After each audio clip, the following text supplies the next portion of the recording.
ठहरो, अगर तुम इस वीडियो को खोल चुके हो तो इसका मतलब ये है कि तुम भी कहीं ना कहीं ये सवाल लेकर बैठे हो कि इतने साल साधना करने के बाद भी कुछ क्यों नहीं बदला।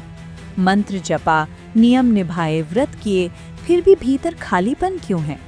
और यही वो कड़वा सच है जिसे बहुत कम लोग स्वीकार करते हैं कि तंत्र में असफलता बाहरी नहीं, अंदरूनी होती है। और आज इस वीडियो में मैं तुम्हें वही बताने जा रहा हूँ जो आमतौर पर गुरु मंच पर नहीं कहते, किताबें संकेत में छोड़ देती हैं और साधक खुद से छुपाए रखते हैं।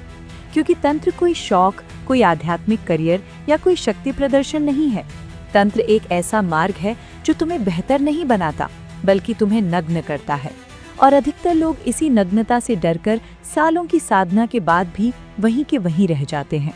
अब ध्यान से सुनो, क्योंकि अधिकतर लोग तंत्र में इसलिए असफल होते हैं क्योंकि वे तंत्र को पाने आते हैं, छोड़ने नहीं। वे शक्ति चाहते हैं लेकिन नियंत्रण नहीं छोड़ते। वे सिद्धि चाहते हैं लेकिन पहचान नहीं छोड़ते। वे देवता चाहते हैं लेकिन अपने भीतर के राक्षस से मिलने को तैयार नहीं होते। और यहीं से समस्या शुरू होती है।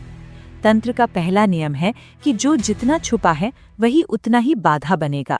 लेकिन आधुनिक साधक साधना को भी एक सेफ स्पेस बना लेते हैं, जहाँ वे वही करते हैं जो अच्छा लगता है। मंत्र वही जपते हैं जो शांति देता है, देवता वही चुनते हैं जो सांत्वना देते हैं। जबकि वास्तविक तंत्र वहाँ शुरू होता है जहाँ मन असहज होता है, डर उठता है और अहंकार कांपने लगता है। अब एक कहानी सुनो, क्योंकि बिना कहानी के ये बात भीतर नहीं उतरती। एक व्यक्ति था, नाम कोई नहीं जानता। उसने 15 साल तक साधना की, रोज नियम से मंत्र, शुद्ध आहार, ब्रह्मचर्य, पूजा पाठ। बाहर से देखने पर वो आदर्श साधक था, लेकिन भीतर एक चीज थी जिसे उसने कभी स्वीकार नहीं किया, मान्यता की भूख। वो चाहता था कि लोग उसे सिद्ध माने, विशेष समझें, सम्मान दें। और तंत्र में ये भूख सबसे बड़ा जहर है, क्योंकि जैसे ही साधना गहरी होने लगी, जीवन ने उसे परखना शुरू किया। काम में नुकसान, रिश्तों में दूरी, समाज में उपेक्षा। और यहीं पर उसका मन टूटने लगा। उसने सोचा, मैं तो साधना कर रहा हूँ, मेरे साथ ऐसा क्यों। और यही वो क्षण था जहाँ तंत्र ने दरवाजा खोला और उसने मुंह मोड़ लिया।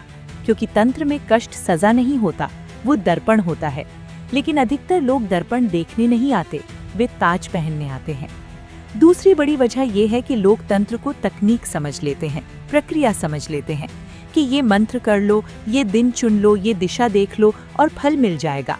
जबकि तंत्र कोई मैकेनिकल सिस्टम नहीं है, ये चेतना का विज्ञान है। यहाँ मंत्र शब्द नहीं होते, वे तुम्हारी मानसिक अवस्था का प्रतिबिंब होते हैं।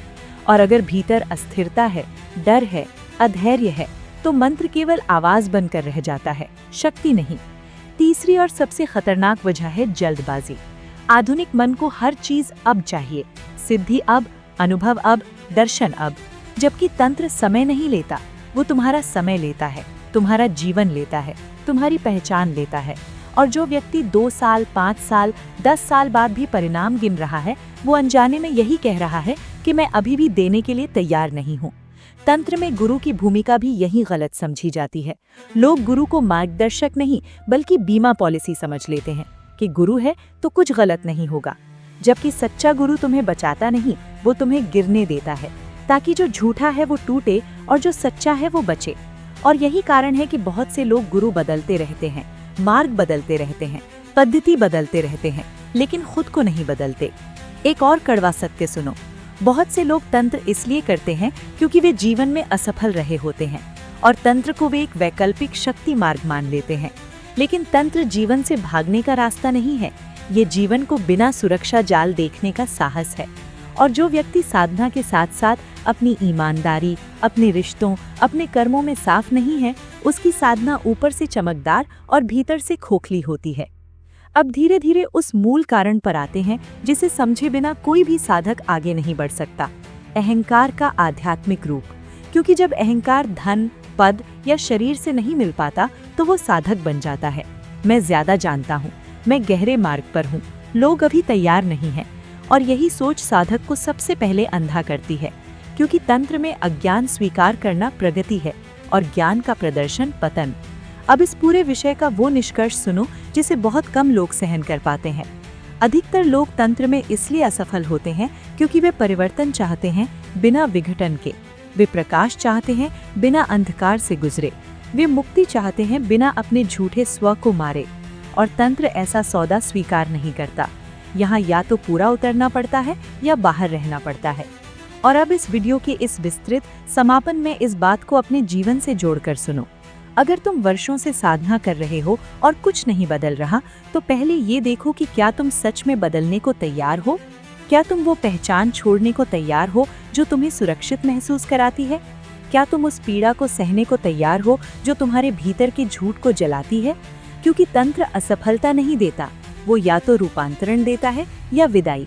और जो लोग बीच में अटके रहते हैं वही सबसे ज्यादा थक जाते हैं, सबसे ज्यादा भ्रमित होते हैं, सबसे ज्यादा टूटते हैं। अगर जीवन तुम्हें बार बार उसी जगह लाकर खड़ा कर रहा है, वही डर, वही नुकसान, वही अकेलापन, तो हो सकता है ये संकेत हो कि साधना बाहर नहीं, भीतर शुरू होनी बाकी है। और अगर ये वीडियो तुम्हें चुभा है, असहज किया है, ये आईने की तरह सामने खड़ा हो गया है, तो समझ लो कि ये सिर्फ जानकारी नहीं थी, ये आमंत्रण था खुद के प्रति ईमानदार होने का। और अब अगर तुम ऐसे और गहरे, ईमानदार, बिना मीठी परत चढ़ाए हुए तांत्रिक सत्यों को समझना चाहते हो, तो अभी चैनल को सब्सक्राइब करो। इस वीडियो को उन लोगों के साथ शेयर करो जो साधना कर रहे हैं लेकिन भीतर से थक चुके हैं। और कमेंट में लिखो सत्य, क्योंकि अगला वीडियो तुम्हें साधना का नया रास्ता नहीं देगा, वो तुम्हें खुद से मिलवाएगा।